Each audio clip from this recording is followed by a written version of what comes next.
अपने मानो साथ हमारे साथ इस वक्त स्पेस एक्सपर्ट जुड़ गए हैं रत्नेश द्विवेदी। रत्नेश जी, बहुत स्वागत है आपका और बधाई भी, क्योंकि आज एक भारतीय के तौर पर शुभांशु शुक्ला अंतरिक्ष की यात्रा पर रवाना हो चुके हैं। जो कैप्सूल है वो रॉकेट से अलग हो चुका है। अब आप समझाइए दरअसल आगे की प्रोसेस को, और जो जिस मिशन को लेकर वो इंटरनेशनल स्पेस स्टेशन पर जा रहे हैं। देखिए, बहुत बहुत धन्यवाद।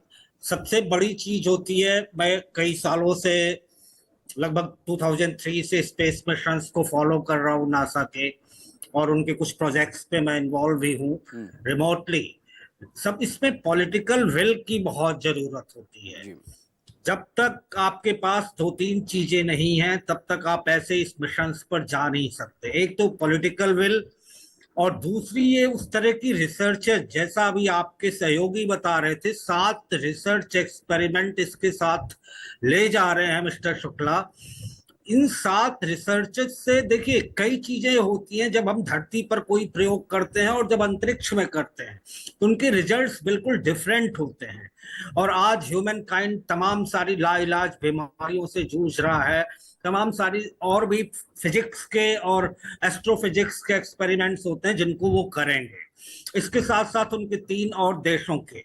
इसमें एक चीज और देखी गई थी कि काफी दिनों से भारत, हंगरी और पोलैंड का कोई एस्ट्रोनॉट गया नहीं था स्पेस में, इसलिए इनको चांसेस मिले। अब यहां से जब ये धरती के एनवायरनमेंट को क्रॉस करके मिशन पार करके अंतरिक्ष की सैर पर निकलेगा, वो एक सबसे बड़ा महत्वपूर्ण पहला पड़ाव तो इन्होंने सफलतापूर्वक पार कर लिया जो लॉन्चिंग का था। अब एक दूसरा पड़ाव होगा जब धरती की कक्षा से बाहर निकलेगा, जहां ह्यूज अमाउंट ऑफ प्रेशर और टेम्परेचर फेस करना पड़ता है किसी भी स्पेस मिशन को।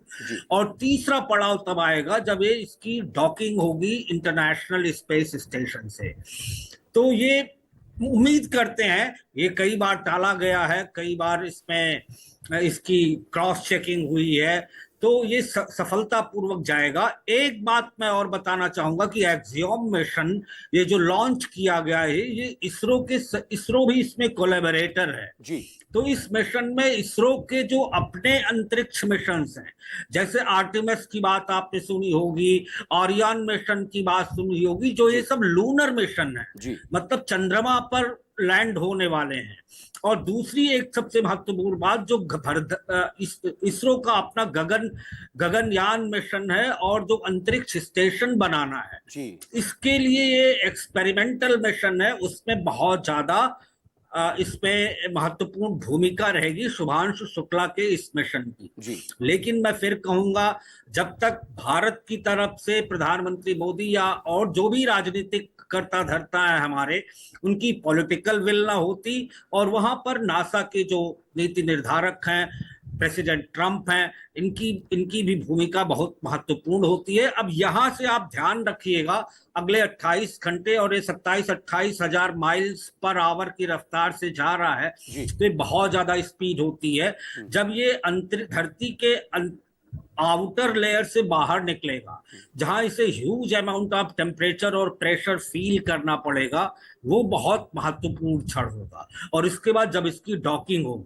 बीच बीच में कई सारे और पड़ाव आएंगे, और मेरे ख्याल से हर भारतवासी को ये प्रेयर करनी चाहिए कि ये सफल रहे मिशन, क्योंकि इसरो के लिए बहुत सारी चीजें इसमें दांव पे लगी हैं। उसका अंतरिक्ष स्टेशन, उसका स्पेस मिशन, लूनर मिशन, जैसे मैंने कहा आर्टेमिस और ओरियन मिशन, तो ये सब चीजें बहुत ही महत्वपूर्ण, बहुत ही ऐतिहासिक मिशन है। मेरे ख्याल से 1984 में राकेश शर्मा के बाद ये दूसरे एस्ट्रोनॉट हैं शुभांशु शुक्ला जो इस स्पेस मिशन पर गए हैं। जी बने रहेगा अब रत्नेश जी।